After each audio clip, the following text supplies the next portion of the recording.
Welcome back. It's time to swim out into the sea of ideas and see if we can't catch that sales pipeline as it starts to curl up over the horizon there with the man who seems to be everywhere today here, Matt Hines. I'm getting sore from these headphones, having to wear these. It's a little overexposure on Funnel Media Radio Network today. Little inside joke, but he was on a program just before this on with CRM Radio with the good folks at Goldmine. Paul Peterson at Goldmine had him on. I think they're trying to tap into the Matt Hines massive audience here, as well as learn from the master guru on sales and marketing alignment here. I thought that was interesting. It was fun. It was a good conversation. You know, I think it's always fun to talk to people that are from technology companies and talk as little about the technology as possible, right? Yeah, right. We all often agree that technology is not your strategy. The strategy is your strategy, and technology is there to implement and augment your strategy. And I think it's important to keep that in mind. So, welcome everyone to another episode of Sales Pipeline Radio. Really happy that you're here. If you're listening to us live during your workday on the Funnel Media Radio Network, thank you for joining us. There are several of you that we hear from every week that we know join us live, so I appreciate you doing that. If you're listening to us on the podcast, thanks so much for subscribing. Our numbers continue to grow, and it's very exciting and humbling to see. So if you'd like to continue to receive new episodes of Sales Pipeline Radio, you can find them at salespipelineradio.com or anywhere fine podcasts are available, and every episode of Sales Pipeline Radio, past, present, future, available at salespipelineradio.com. We're featuring some of the best and brightest minds in B2B sales and marketing each week. Today is no different. Very excited to have with us the VP of Marketing, the reasonably new VP of Marketing at PandaDoc, Shawn Herring. And Shawn has been in the B2B industry for a very long time and has spent quite a bit of time at ExactTarget while it was growing and before it was bought by Salesforce. And Shawn, I think my first question for you is actually maybe not about B2B marketing. I want to talk a little bit about Indiana basketball. Now, I'm looking at the standings in the Big Ten, and I see Paul's alma mater, Minnesota, kind of in the middle. I'm used to seeing, the team featured in Hoosiers a little higher in the standings. Can you give us a sense for what's going on this year? Well, Matt, I'll have to say I'm used to seeing the standings a little bit differently myself. So unfortunately, I'll have to leave it at no comment for this year. Let's just pretend it's a rebuilding year. That's fine. Well, usually, I went to the University of Washington as a basketball school. 9 years out of 10, we are also in said rebuilding year. So it's never really usually worked out. This year, my Huskies are actually doing okay. They've only lost 1 or 2 games in Pac-12 play, and we'll see what happens come tournament time. But really appreciate you joining the show today. Excited to have you on. And full disclosure, we are not just a fan of PandaDoc. We are a happy customer of PandaDoc as well. It is really improved just the professionalism of our proposal efforts. And I think I want to talk about what that means in terms of sort of not just sort of streamlining processes, but also the combination of process and design, and how you're thinking about that sort of fairly new to PandaDoc. So as a new head of marketing at a startup, there's 1,000 things to focus on. What are the places where you try to look at first when you're joining a new company? What are the priorities that you think are most important to drive some wins as a new head of marketing? Yeah, that's something I've been really focused on. I've been in this role for about 6 weeks now, and my statement going through the interview process was my mantra is I want to come in and make sure I don't screw anything up. So let's find out what's working really well, and let's double down and figure out how do we improve that. And then let's figure out what's causing way too many issues.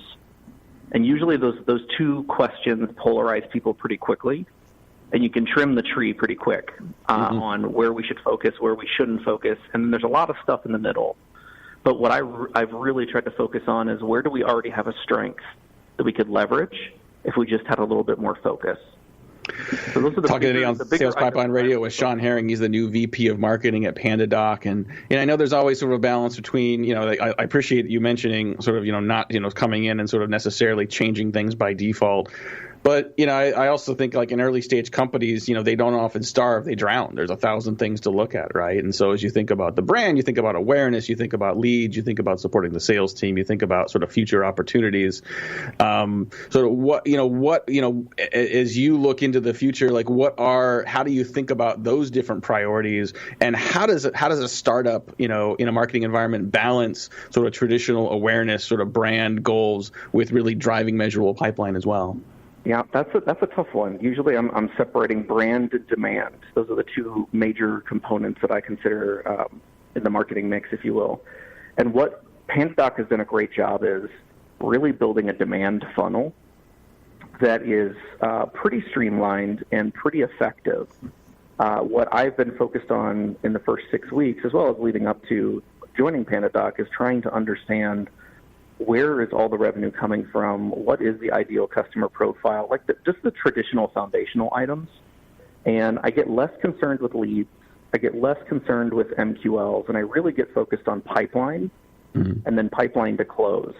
And so I really focus on that area of where does sales pick up, where marketing is passing over, and what works really, really well there. And then I focus backwards to what are those MQLs that are creating that pipeline, and then where are those MQLs coming from. So it's really kind of a diagnosis process of when we get closed deals and we get good pipeline, how are we getting that there? And that's where we should really consider focusing in. And then other areas, I look at the spend, and I look at return on where we're seeing certain spend or even the resources allocated. And I ask, what if we turn this off? Would that have a significant impact? And just asking sometimes those extreme questions on both ends, it shakes people loose a little bit to say, well, it might not hurt as bad if we did this. And really it's been all about middle of the funnel to start understanding it, and then I jump right to the top of the funnel and start looking at what are those levers we can play with. And so with us, it's been a lot about the website. It's not surprising to hear you talk about marketing as a revenue responsible unit and really focusing on focusing on sales goals and working backwards. Talk about what that means in terms of the relationship you need to have with your counterpart in sales. What are your priorities as a new VP of marketing in terms of building that relationship between sales and marketing, and what are some of the priorities that you recommend others think about as well to improve their relationship between sales and marketing? Yeah, I've learned from some great people in my career, and I think the biggest thing is we're in lockstep together, from sales and marketing to even our success team that deals with customers. Anybody that has a customer-facing role, we have to be aligned on what's extremely important and successful for all of us across the board. And a mantra I took early on, actually when you mentioned Exact Target, when I was there, it's kind of like the sales number is our number. It's just a matter of how we're helping them hit it. And that's the kind of mentality that the marketing team needs to have in order to have a true partnership with sales. And it's not a handoff scenario. I think what I've also noticed is a lot of teams do these very siloed handoff approaches, and what gathers respect from those that are on the front lines dealing with customers and prospects is more of a follow-through. How is marketing ensuring not just setting up a lead or not just setting up an MQL, but truly following through and making sure what is coming through is getting the most support and helping the most as it continues through the pipeline. And that's the biggest thing, is talking to sales and constantly, whether it's Slack, whether it's meetings, whether it's initiatives that are cross-functional, constantly having a conversation that all points towards pipeline, because that's kind of the central aggregation point where marketing and sales can agree, like, this is extremely important that we get this number right. How we do it is up to, sales is going to develop their own, but marketing on our end at PandaDoc has a large responsibility for building the pipeline. So we watch that number like a hawk. And I think that garners a lot of respect from those that have to then manage that pipeline to close. Love it. I'm talking on Sales Pipeline Radio today with Shawn Herring. He's the VP of Marketing at PandaDoc. And PandaDoc, like I said, is a product that we use and love, and it is one of 7,000 sales and marketing technology tools out there. How do you think about competitive landscape, not only in terms of the category you're in, but just competing in the noise of all the MarTech tools that are trying to convince buyers that you can't live without them? How do you think about that from a competition and from an industry noise perspective?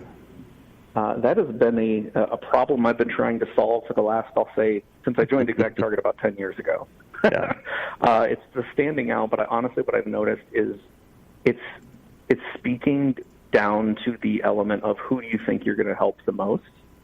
And this ideal customer profile that you develop as a company and you start to go after, I've considered it kind of a drafting technique. If you can do really well for a certain segment that you've identified, has a great LTV, that has really high NPS, that feels like they're successful and you're successful, if you do things right for them, then there's ripple effects, and everyone else will draft off of that because they'll see the success. And for us, the focal point has been by a segment, so not necessarily industry, but what we've had some really good success with is smaller sales teams or smaller organizations, or even those organizations that are in challenger mode, that are really pushing hard and working their way up against, those bigger, the David and Goliath type of scenario.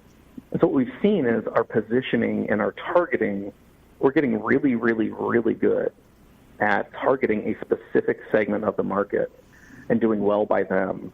And what happens is there's ripple effects of maybe there's a larger company out there that has a larger sales team that wants to be a little bit more aggressive or wants to just get out of the norm of everybody's got this thing in their stack and they're playing it safe.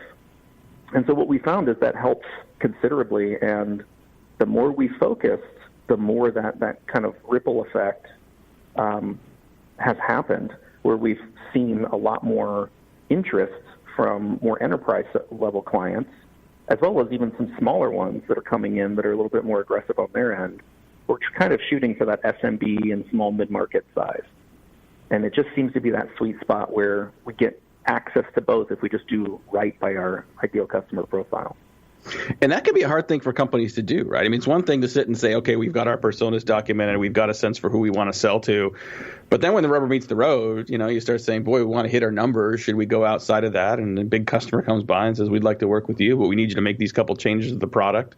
How just culturally do you help a company stay disciplined and focused and to do the right things when you're out on the battlefield trying to get the job done?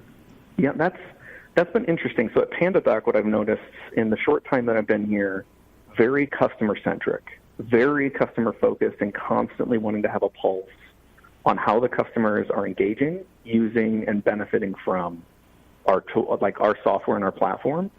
But also, we're building up teams that are customer-facing, not just prospect-facing, to support that longevity, because we know we're just at the starting point of our relationship with them.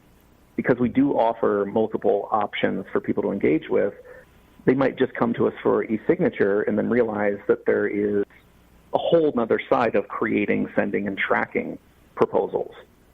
And we can just start by really focusing in on that first sweet spot where they have the pain. And I said earlier, we have a pretty good inbound funnel. We've done really well from an SEO perspective on the demand side, where we get things pulled in. It's a matter of us showing that we can serve your needs to the micro level. And what I've found very interesting on the customer centricity is from the CEO and from the co-founders all the way down, there's a constant communication on what's important, and we use OKRs and we use different mechanisms and methodologies to make that happen. But in reality, the culture has been about learning, and it's okay to make a mistake if you're doing it for the right reason. If you're doing it to help a customer, it's okay to make a mistake, apologize and move on and try to help, get out of that situation, but have fun with it as well.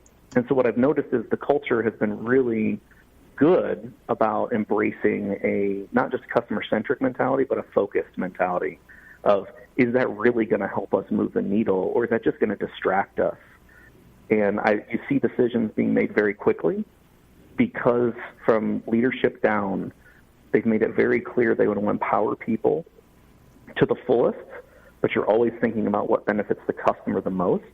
Mm-hmm. And if that's your answer as to why you made a decision, then I've noticed here we really embrace that and figure out how to support it. in any way That's great. possible. That's awesome. We're going to have to take a quick break and pay some bills. We'll be back more with proud Indiana grad and VP of Marketing at PandaDoc, Shawn Herring. We'll be right back. Sales Pipeline Radio. The way we do business is advancing faster than ever before.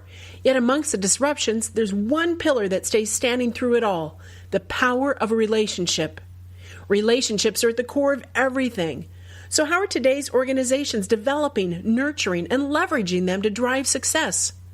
Join Matt Hines and Sigster's VP of Marketing, Justin Keller, for the on-demand webinar, The State of Relationship Marketing, and learn how your team can bridge the gaps between relationships and revenue.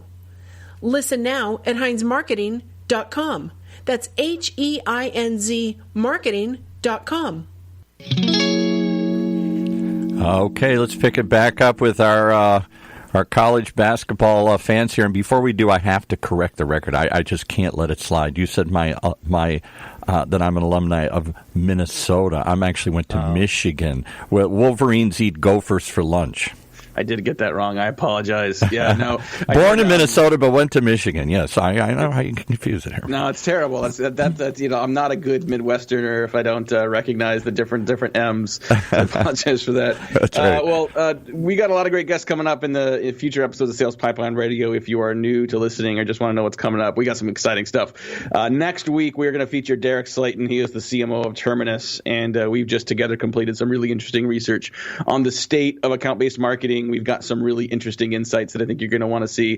First episode of March, we're going to have Eli Cohen. He is the CEO of SalesHood. We're going to be talking about his new book and talk about what profitable, scalable sales enablement looks like. And speaking of sales and ABM, Jamie Shanks, the author of the new book Spear Selling, which is all about account-based sales development, will be joining the show as well. But today we've got a lot more with Shawn Herring. He's the VP of Marketing at PandaDoc. And if you look at your experience, Shawn, I mean, you've been running marketing in a number of organizations in your career, and it strikes me just the diversity of companies and industries you've worked in. I mean, you've been everything from sort of automobile repair to pharmaceuticals and biotech, and then obviously a lot of time in marketing technology and SaaS.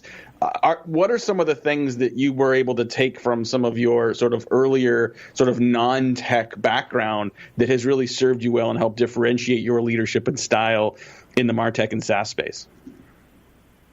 That's a great one. I think it's a great question because I've noticed I've pulled on that the older I'm getting. I'm still trying to figure out what I want to be when I grow up.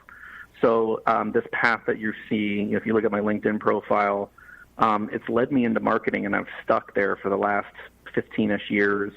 And what's been interesting in that journey is I've been able to work for some very large companies as an employee. I've been able to work as an employee or founder of very small companies, and I've been able to work with larger organizations as well as scale-ups as either a consultant or employee. And seeing all that diversity, I've really started to appreciate the surroundings of marketing as much as the marketing team itself.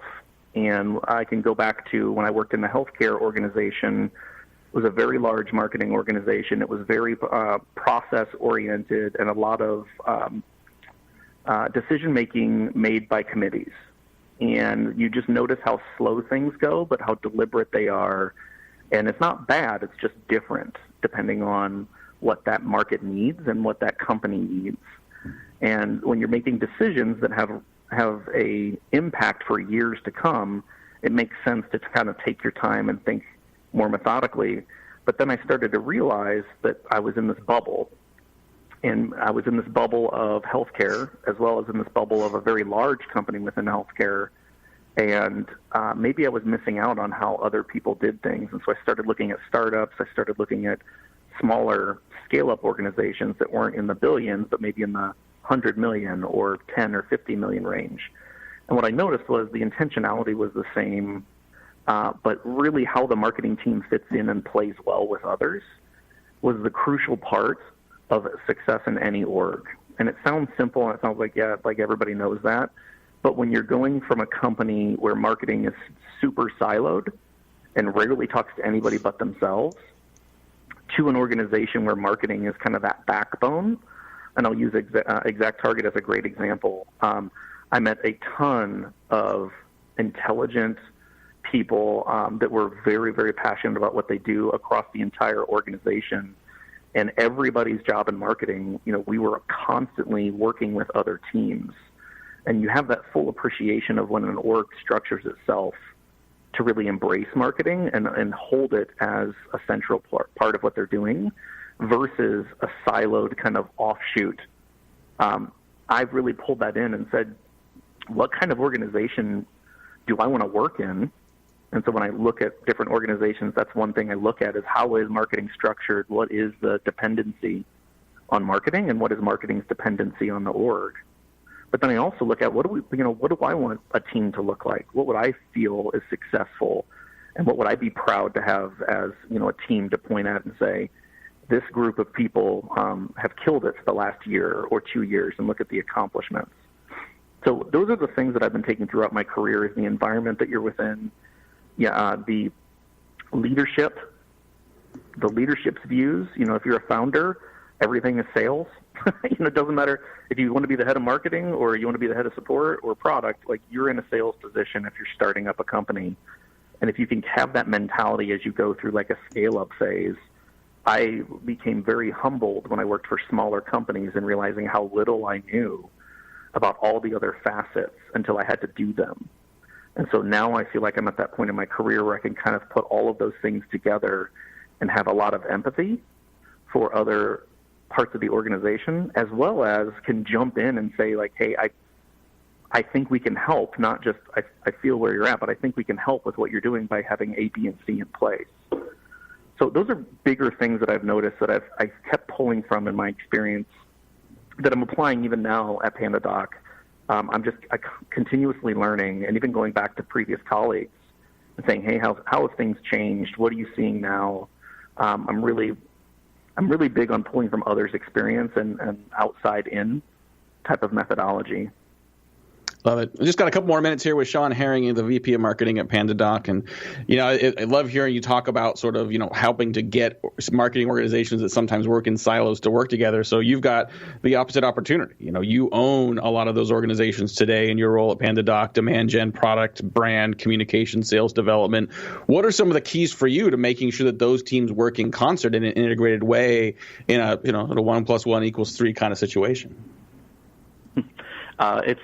It genuinely comes from learning from the best that I've been able to work with in the past, and it's focus and communication. It's those two things where if I can say these are the top 3 things we have to get done as a team, and I can say that and everybody understands the what as well as the why, and then we are communicating and iterating on that in a very specific way, whether it's meetings or Slack or it's a project update. I think that's been the biggest thing, is making sure that the leaders are bought in, see the why, not just what they have to do, but why they have to do it, so that they can communicate that down to their teams, and then constantly pointing to numbers. I think that's been the other thing, is I've got dashboards on a daily basis. We're congratulating each other or looking at different milestones that we're hitting. And so everybody's got that myopic view, very, very myopic view on what's our pipeline look like and what's helping it get bigger, or what's not helping it, and where should we focus. And so that focus part and constant communication has been one that I can't speak high enough to, that I'm really pushing myself to continuously improve upon role after role and year after year. Got it. Last question for you before we have to wrap up. Who are some of the people that in your career and your professional development have been really influential? They could be authors, professors, mentors, managers. Who are maybe 1 or 2 people that you'd like to call out that have been really influential to you that you might recommend other people check out as well? Oh, yeah. I could go on for another half an hour about this one, because I got the chance to work with some very intelligent people. Tim Kopp, the former CMO of ExactTarget, mentor, as well as just amazing person all around. Kyle Lacey, these could be all names that you probably have heard before. Kyle Lacey, got to work with him, and Jeff Roars at ExactTarget as well. Just amazing people. Todd Capone, actually, he was at ExactTarget and Salesforce. He has written his own book, so he is actually an author. And he's got a book out about the transparency sale. And honestly, I think that's a book for marketers as much as it is for sales. And I think I'd wrap it up with 2 individuals that I got to work with recently that I'm really, really impressive was Miles Klieger, He's the president over at Braze, formerly Appboy, and a newly appointed CRO at Braze is Daniel Head. I just had a tremendous amount of respect for the way they focus their teams and their thought processes about how they do things. So that's just a small group of people that I would say have influenced me in a very positive way. That's a great list. Thank you for that. And it is amazing. There are certain companies that seem to the alumni network from them as they scatter into other roles. It becomes very clear why the company they came from was so successful. I think Eloquest stand out to me as an example of that. An exact target clearly with the skill set and the sort of the legacy impact of the people that were there and that continue to drive value in all the organizations they're at next. Well, really appreciate you joining us today on Sales Pipeline Radio. Been very happy to have you joining us. And if you'd like to hear more from Shawn, the VP of Marketing at PandaDoc, you can check him out on demand at salespipelineradio.com. Here in a couple of days, we'll also have a summary of this conversation up on HeinzMarketing.com here in about a week, highlighting not only highlights from this conversation, but also links to some of the people and messages and documents and other materials that we talked about today. That's all we have time for today. We got a lot of great content coming up in the next few weeks. For my great producer, Paul, this is Matt Heinz. Thanks for joining us on another episode of Sales Pipeline Radio. You've been listening to Sales Pipeline Radio right here on the Funnel Radio Network for at-work listeners like you.